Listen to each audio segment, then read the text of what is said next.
So one of the things that I'm always reminded about when I listen to these words of Paul to Timothy, the mention of the chains that he speaks about. I'm sure those of you who have made the pilgrimage to Rome and visiting the Basilica of St. Paul outside the walls, under the high altar are the chains with which Paul is supposed to have been bound while he was in Rome, and displayed in a glass case just above his tomb. And it's a living testimony to these immortal words, the call to faithfulness that Paul charges his son Timothy with. And Timothy should be faithful, and that he should teach his charges to do same. But my interest really is in the gospel reading, where Jesus was having this discussion with the scribe, and going back to the words of the Shema, which every Jew, every faithful Jew, even today, would recite. Deuteronomy chapter 6, verses 4 and following. Shema Israel Adonai Eloheinu, Adonai Echad. Hear, O Israel, the Lord our God is one Lord. You shall love the Lord your God with all your heart, with all your soul, all your strength, and all your might.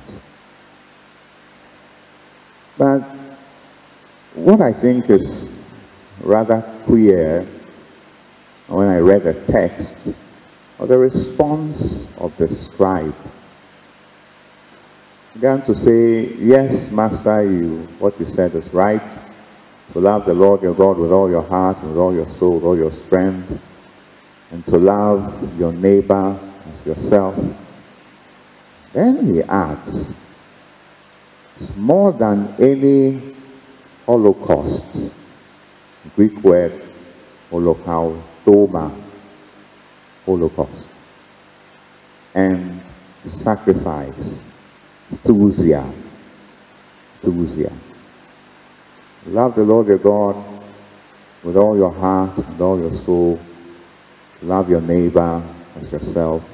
It's more than any holocaust and sacrifice. Now, we actually know that there are different types of sacrifices in Israel. Especially between those two that the scribe mentioned, there's a difference. And the Holocaust requires that whatever animal, bull or sheep or whatever, is practically burnt whole. In fact, in the reading that we read in our version, it spoke about whole burnt offering. The whole animal is burnt.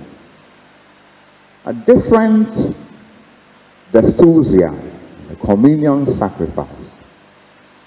Remember from 1 Samuel chapter 2, reading from 15 following 20, 23, the story of the sons of Eli.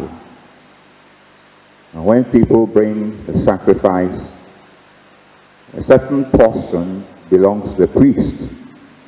The priest takes a nice portion, and then he burns the rest to God.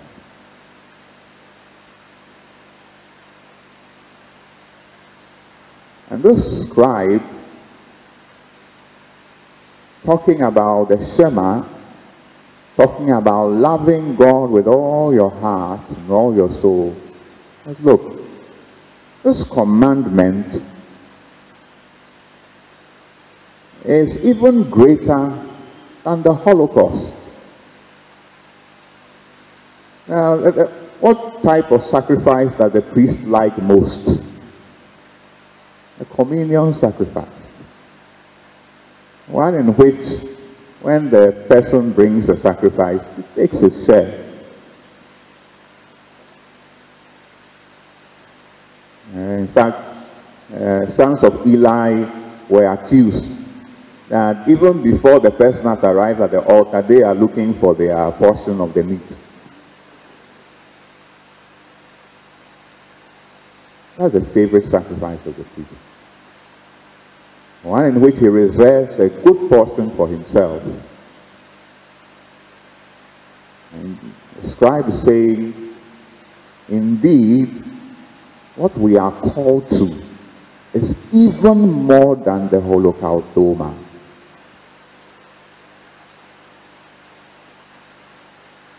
A Holocaust in which everything, the whole thing, without any division, without any reserve, everything is given. Everything.